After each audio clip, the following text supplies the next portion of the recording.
ભગવાન શિવ કહે છે, ગરીબીમાંથી મુક્ત થવું હોય તો આ 3 વાત કોઈને કહેતા નહીં. નમસ્કાર મિત્રો, સ્વાગત છે તમારું અમારી યુટ્યુબ ચેનલમાં એક નવા વિડીયો સાથે. વાસ્તુશાસ્ત્ર મુજબ ગરીબી દૂર કરવા અને જીવનમાં સમૃદ્ધિ લાવવા માટે ભગવાન શિવના ઉપદેશ અને વાસ્તુના સિદ્ધાંતો અનુસાર આ ઉપાયો કરવામાં આવે તો લાભ થાય છે. 3 બાબતો જે ગુપ્ત રાખવી જોઈએ.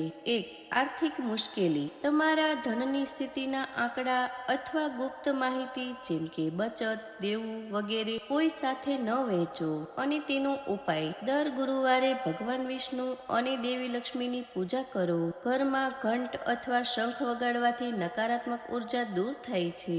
2. ઘરના પરિબળ. ઘરમાં માનસિક તણાવ અથવા કલહના મુદ્દાઓ વિશે બહારના લોકો સાથે વાત ન કરો. અને તેનો ઉપાય: ઘરના પૂર્વ દિશામાં એક મુખ ચિત્ર અથવા દેવતાઓના ચિત્ર મૂકવું. ઘરમાં દૈનિક દીવડા પ્રગટાવો. ખાસ કરીને સાંજે તુલસીના છોડ પાસે દીવો પ્રગટાવો. 3. ધાર્મિક કાર્ય અને દાન. તમે કરવામાં આવેલા સારા કાર્યો, દાન, સહાય વગેરે વધારે વાતચીત ન કરો. ઉપાય: દર સોમવારે શિવલિંગ પર કાચા દૂધ અને ગંગાજળથી અભિષેક કરો.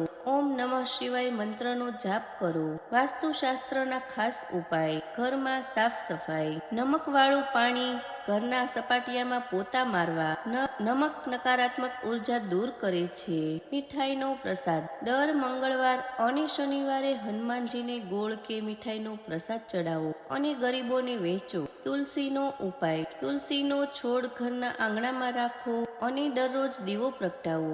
આ ઉપયોગથી ગરીબી દૂર થાય છે અને ઘરમાં સુખ શાંતિ અને સમૃદ્ધિનો વાસ થાય છે.